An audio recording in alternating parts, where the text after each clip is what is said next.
I'm guessing there are a lot of things you've thought about doing in your 30s. Quitting your job to start a business, switching careers, dating a different gender, moving abroad, making a shit ton of money, or maybe just cutting all your hair off and dyeing it pink. But here's the thing, it's not the how that's stopping you from doing those things, it's your fear of judgment. What will your friends say if you start earning more than them? What will your family think if you quit your corporate job to become an influencer? What will your colleagues think of you if you dare to go for that huge promotion? And is the stranger on the tube gonna laugh at your hair? I am about to share one powerful sentence that can destroy that fear of judgment in seconds, so you can live your 30s however the fuck you want to. In 2017, I quit my job to move to Honduras and start a business as a social media manager. This meant posting daily on Facebook and Instagram to build a network of potential clients. Nobody understood what I was doing, and before I shared each new post on my profile, a little voice in my head would say, your Facebook friends will laugh at this post. But I'd push it aside and post anyway. A few months later, at dinner with some friends, one of my friends laughed at a mutual friend who had started going live on Facebook in order to build their own personal brand. Now, the judgment I thought that had been in my head became my reality, because I was going live on Facebook too to grow my business, and if my friend could judge someone else for that, she was probably judging me too. When I made the decision to become a confidence and life coach in 2018, my boyfriend at the time told me, you can't be a life coach at 27. My dad laughed at me and told me, you're not confident enough, and my friends burst into laughter when I talked about the offers that I was putting out into the world. After 7 weeks of dating, I ended things with a great guy because he hadn't made the bed when I visited his flat for the first time. To me, this was a sign of mismatched effort. A couple of friends thought I was overreacting, and when I shared it on the Date with Confidence podcast, men on the internet judged me for being too picky. You will always be judged, but the people worth listening to, they won't be the ones doing it. Let this sentence sink in. No one who is where you want to be in life will judge you. No one who has achieved what you desire will laugh at you for trying. No one who you admire will think that you're ridiculous for going after your goals. The successful business owners are so busy locked in on their goals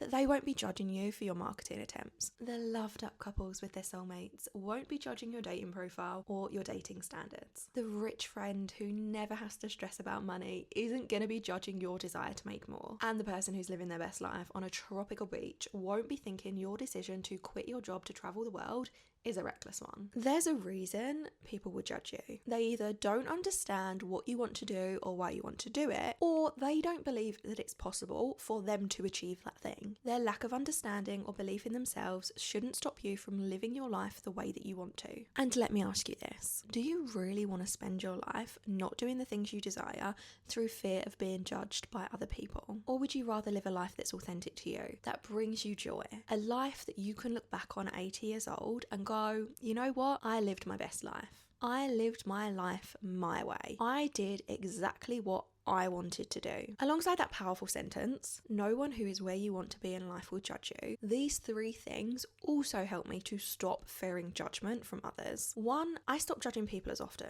Judging others is something that we all do, but I found that becoming aware of the moments where I was judging people and then choosing not to judge the decisions that they were making actually helped me to feel less judged in my daily life. Because the more you judge, the more you expect to be judged. Practice judging less and see how it reduces your own fear of judgment. And two, I stayed connected to the end result. Instead of focusing on the discomfort of doing things that I could be judged for, I focused on my vision and what I was doing those things for. I stayed anchored into the potential outcomes I could achieve if I did the things that I feared I'd be judged for. The more results I started seeing and the happier I started feeling, the less I cared about judgment or what other people might think of the way that I was choosing to live my life. And three, I became the villain. Each time I found myself in a scenario where I could be judged, I chose myself instead. I started saying no, setting boundaries, and putting myself first, even when it made me the villain in other people's stories. If you want to see exactly what I mean, watch this video where I break down what being a villain in your 30s actually looks like, and why it's okay for you to be the villain too. The next time you hesitate because of what other people might think, remember this: no one who is where you want to be in life will judge you. They're too busy living the life that you actually want to,